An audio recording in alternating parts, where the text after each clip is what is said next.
Welcome back to Motivation Library, everybody. I'm Steve Cole. And I'm Sophia Blake. And Sophia, welcome aboard. Thanks for having me. I'm so excited to be here. Well, we're excited to have you, and we're jumping right in today with a real humdinger of a book, I think.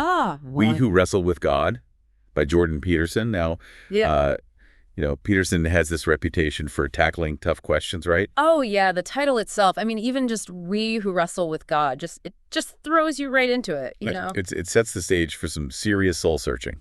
Definitely. I was hooked right away just thinking about, my own struggles with faith and all that. Yeah, me too. It's like he's acknowledging right from the start that this search for meaning we're talking about, it's universal. It's a struggle we all face. Absolutely. And he doesn't shy away from the big questions either. And the imagery is so powerful. Yeah. Using wrestling as a metaphor like that. Right. Who knew a wrestling match could be so profound? Right. But it really works. It captures that feeling of pushing against the boundaries, that questioning and seeking answers.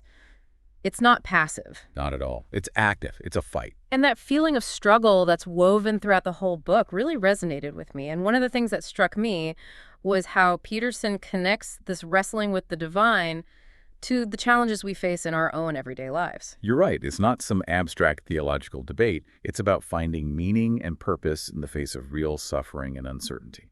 Exactly. The day-to-day stuff, the stuff we all deal with. Life is hard. Yeah, but through those struggles, we can grow, we can evolve. And that idea of growth, that aiming upward, is central to his message, I think. It's like he's calling us to push ourselves to become better versions of ourselves. Yes, and he doesn't just tell us to aim upward. He provides a framework, a set of principles to actually do it. Yeah. He talks a lot about taking responsibility for our actions, making those hard choices, and striving to be a force for good in the world. It's like we have this potential inside us, but it takes effort. It takes a willingness to step outside that comfort zone. It does, and he uses some pretty powerful examples to illustrate his point. Like the story of Cain and Abel. Oh, that's a good one. The way Peterson interprets it, Cain represents this more materialistic and self-centered approach to life. And Abel embodies a more spiritual, sacrificial attitude. Mm-hmm. Right, and it's not just about religion, it's a metaphor for the choices we make every single day. It is. Do we focus on instant gratification, or do we consider the long-term consequences of our actions? It's that classic battle between instant pleasure and delayed gratification. It is, and, choosing to invest in something bigger than ourselves. Our families, our communities, even our own personal growth. And that brings us back to responsibility, right? Peterson really hammers this home. He's big on personal accountability. He believes we have a choice in how we respond to those curveballs life throws at us. Which isn't always easy. No, not always. Yeah. There are always going to be those temptations to take the easier path to blame others for our circumstances. It's easier to play the victim. But Peterson argues that true freedom comes from owning our choices. And taking responsibility for the consequences even when they're tough. Exactly. It's not about just avoiding pain or chasing pleasure. It's about living a life of purpose. A life that aligns with our values and contributes to something greater than ourselves. And this really got me thinking about the choices we make, the things we prioritize. It's like Peterson is saying every action we take, even the small ones, they're all a kind of sacrifice. We're constantly choosing one thing over another. It's true. We are. And it makes you think, are my choices leading me toward the life I really want? Right. Are we living intentionally or just grifting along? And that leads us to another major theme that Peterson explores. Good and evil. Yes. He delves deep into the nature of both highlighting the human capacity for incredible kindness. But also unimaginable cruelty. He keeps coming back to that duality, doesn't he? He does. It's like he's saying, we all have the potential for both darkness and light within us. Which kind of raises the question about free will, doesn't it? It does. How much control do we really have over our choices? Where do our own desires and impulses end? And where do those external influences begin? Peterson doesn't shy away from that debate either. Oh no, he tackles it head on. While still emphasizing the importance of individual responsibility. Which seems a bit paradoxical. It does. If we're shaped by biology and environment, then where does free will fit in? It's a tough one, but I think what Peterson's getting at is that even if we're not fully in control, we still have a choice in how we respond to those influences. It's that space between stimulus and response. Right there. That's where our agency lies. And that's where the meaning-making happens. Exactly. And this ties into another key theme, the importance of confronting what he calls the dragon of chaos. Ooh, the dragon of chaos. Now that sounds intriguing. Well, it's not a literal dragon, of course. It's more of an archetype representing the unknown, the things that scare us, the challenges we face. So it's like those fears and doubts that hold us back. Yes, and Peterson argues we can't shy away from them. We have to confront them head on. Like that saying, what doesn't kill you makes you stronger. Right. But Peterson takes it a step further. He does. He says it's not just about surviving those challenges. It's about using them as opportunities for growth and transformation. And that's where those other archetypes he talks about come in, like the great mother, the great father, the divine son. Yeah, those were a bit mind-bending for me at first, I have to admit. I hear you. They're complex, but they represent these universal patterns of human experience. That's what I came to realize, that we all have these different aspects to our personalities, these internal forces that are constantly interacting and shaping our choices. And understanding these archetypes can help us navigate the complexities of life. Absolutely. It's like having a roadmap for understanding ourselves and the people around us. It is, and I was really impressed by how Peterson uses these archetypes to analyze those ancient myths and biblical stories. It was fascinating how he brought those narratives to life and gave them new meaning. It's like he's saying these timeless themes of human struggle and redemption, they're still relevant today. They are, and it's not just about the big epic struggles either. It's also about those everyday choices we make, the small sacrifices, the way we interact with others. Right. It's like those small moments can be filled with meaning if we approach them with the right mindset. Exactly. And that brings us to another key concept, the importance of ritual, something that I found particularly resonating. Yeah, Peterson makes a really strong argument for the power of ritual in creating meaning and connection, even using the example of circumcision. Which I know, right? Yeah. A bit provocative, but it actually makes sense in the context of his argument. He sees it as this symbolic sacrifice that strengthens social bonds and transmits cultural values. Like even those rituals that seem strange or outdated, they can still have a profound impact on our sense of belonging and purpose. And it made me think about the rituals in my own life, the things I do daily or weekly that give me structure and grounding. It's fascinating to consider how those rituals contribute to a sense of meaning, even the small ones. And it leads to a really big question Peterson tackles. Where do we find meaning in a world that often feels so chaotic and uncertain? Yeah, he explores that question from so many different angles, doesn't he? He does. Talking about the importance of family, community, faith, but also recognizing that meaning can be found in other areas like work, art, the pursuit of knowledge. It's like he's saying there's no one right answer, but the search itself is fundamental to being human. It is, and it's a search worth undertaking even when it's challenging. It is. But before we jump into that, I'm curious to hear what you thought about Peterson's emphasis on the importance of truth. Oh, yes, that was a big one for me. Yeah. What struck me was that it's not just about facts and figures. It's not. He seems to suggest that truth is also about living in accordance with what is good and right. Yes, aligning ourselves with those values that lead to human flourishing. It's like truth isn't just something we discover.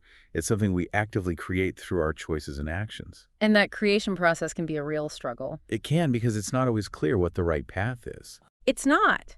And I think that's what makes Peterson's work so compelling. He acknowledges that there's no easy answer, that life is messy and complicated. It is. But he offers a framework, a set of principles that can help us navigate that complexity and make choices that lead to a more meaningful life. He encourages us to embrace that struggle, to wrestle with those big questions and keep searching for answers even when they're hard to find. Yeah, and I think that message resonates with a lot of people, especially today, when it's easy to feel lost and uncertain. Absolutely, when you're questioning your place in the world. Exactly. But Peterson reminds us that those questions are worth asking, that the struggle itself is part of the journey. He's saying we're all we who wrestle with God in our own way. And that wrestling match, that search for meaning, that's what ultimately makes us human.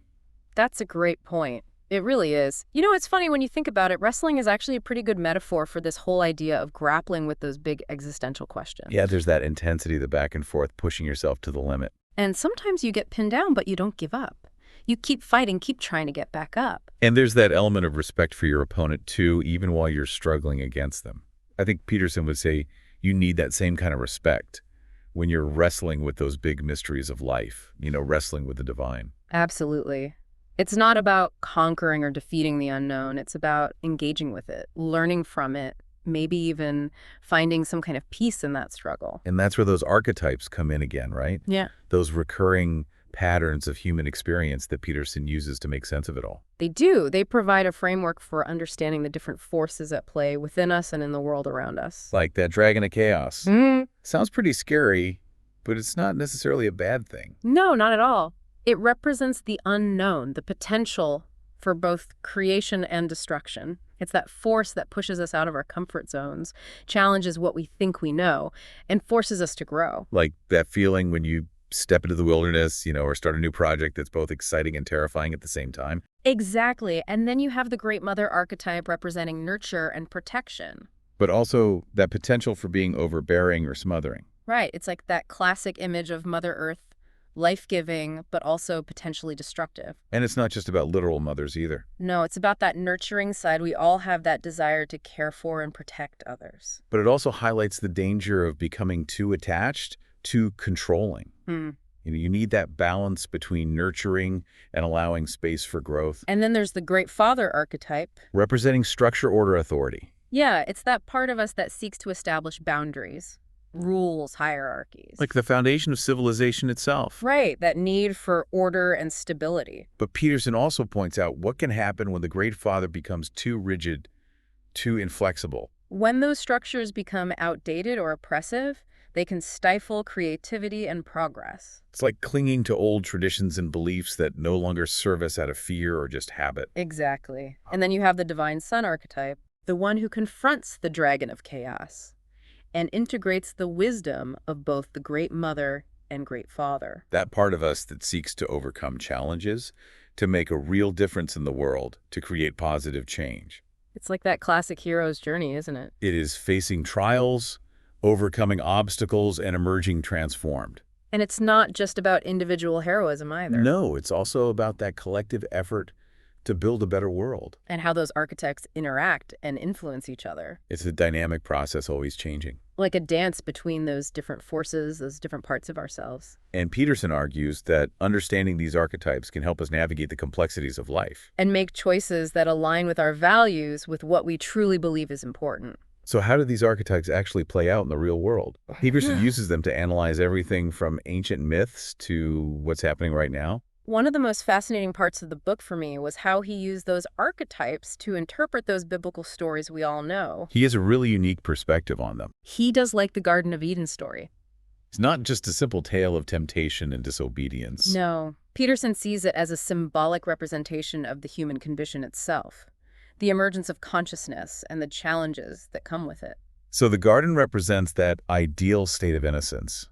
Harmony with nature. But also a kind of naivete. And the serpent. Well, it's not just some evil tempter. No, Peterson sees it as a symbol of knowledge, that urge to explore and question the world around us. It's like that little voice inside all of us that says, what if? That drives us to learn and grow, even if it means going against the grain. But it comes with risks, right? It does. Knowledge can be liberating, but it can also be dangerous. And that expulsion from the garden, that's not just punishment. It's the consequence of choosing knowledge and self-awareness. The beginning of that human journey. The journey of wrestling with good and evil, of trying to find meaning in an imperfect world. And that journey takes us through all sorts of challenges, just like in those biblical stories Peterson analyzes. Like Noah's Ark. It's a symbol of preserving what's valuable when everything around you is falling apart. Building something strong enough to weather those storms of life. And having the courage to stay the course, even when everyone else thinks you're crazy. Because sometimes those crazy ideas are the ones that lead to breakthroughs. Exactly. And then there's the Tower of Babel. What about that one? That's a cautionary tale about ambition run amok. Forgetting the importance of humility and connection. It's like a reminder to be mindful of the power we have, both as individuals and as a society, and to use it wisely. And then there's Jacob wrestling with the angel. That's probably the most powerful metaphor for this whole idea of wrestling with God, with those big questions about meaning and purpose. And that's a struggle that can be painful. It can. We can come out of it feeling bruised and battered. But also stronger, more resilient. It is a paradox, isn't it? It's through those struggles, those moments of doubt and even despair, that we can arrive at a deeper understanding of ourselves and the world around us. Like the struggle itself is part of what gives life meaning. Exactly. It's not about finding easy answers or avoiding pain. It's about embracing the complexity of it all. The good and the bad, The light and the dark thing. And through that embrace, through that wrestling match, we find a kind of redemption. A sense of purpose that goes beyond our own individual lives. And that brings us to one of the most challenging and thought-provoking aspects of Peterson's work, his exploration of good and evil. He really doesn't shy away from those darker parts of the human psyche. No, he doesn't. He acknowledges that we're all capable of great things. But also terrible things. And that's something we have to understand if we want to create a better world. He talks about the danger of ideology. Those rigid belief systems that can blind us to the nuances of reality. And the seductive power of resentment. That bitterness that can poison us and lead us down dangerous paths. He uses the story of Cain and Abel to make this point.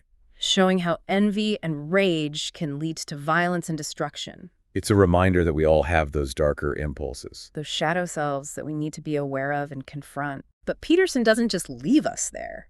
He offers a path forward. He talks about the importance of choosing our values carefully. Of aligning ourselves with what's good and true. He emphasizes love and compassion. Not as weaknesses. No, but as essential forces for creating a more just and humane world. It's like that battle between good and evil. It's not happening out there somewhere. It's happening inside each of us. And it's a battle that requires constant vigilance. A willingness to examine our own motives. And to challenge those beliefs that lead to harm. He talks about developing a strong moral compass. Being willing to stand up for what we believe in. Even when it's hard. And taking responsibility for the consequences of our actions, both individually and collectively. It's not an easy path. But Peterson argues it's the only path that leads to true fulfillment and meaning. It's a call to action.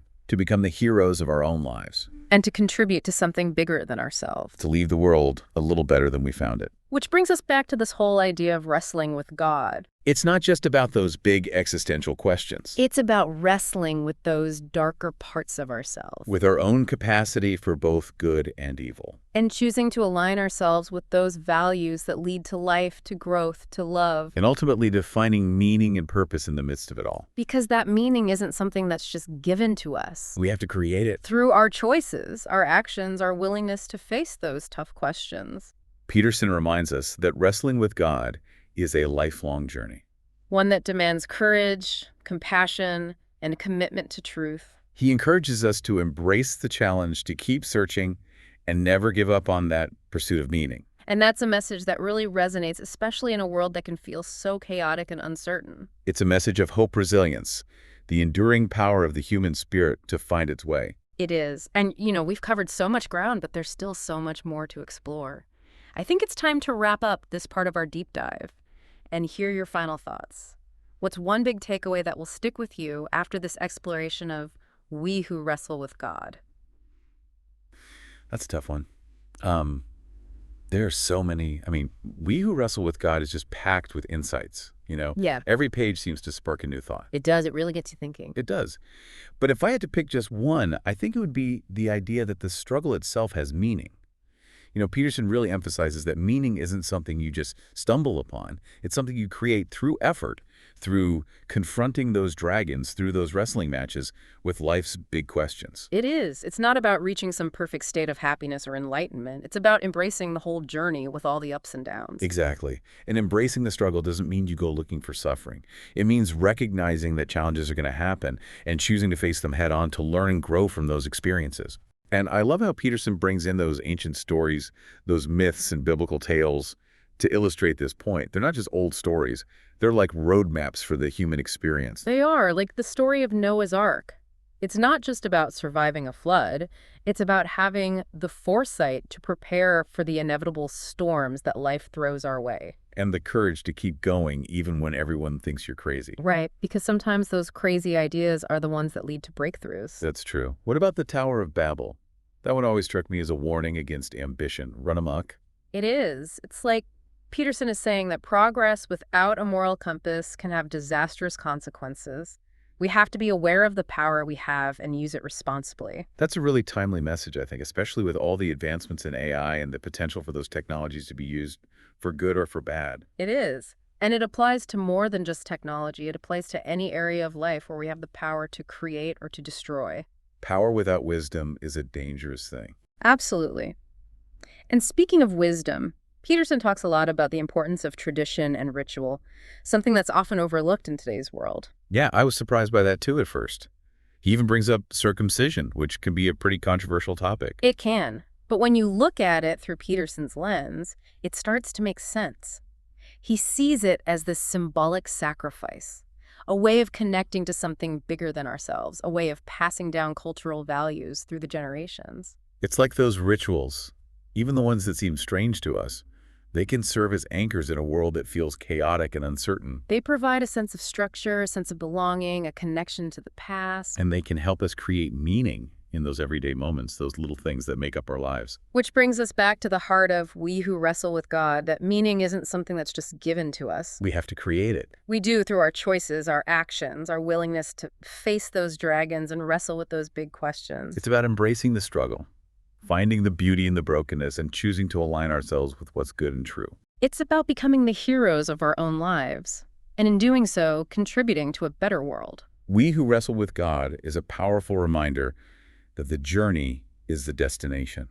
It's in those moments of struggle, of questioning, of searching, that we discover who we really are and what we're capable of. It's a call to awaken to our full potential, to embrace the complexity of life, and to keep striving for a world that is more compassionate and more meaningful. I couldn't have said it better myself, Sophia. Thank you again for joining us on this deep dive into We Who Wrestle with God. Thank you for having me. It's been a pleasure. And for everyone listening out there, we encourage you to check out the book yourself and keep the conversation going. Until next time, keep those minds curious and those hearts open.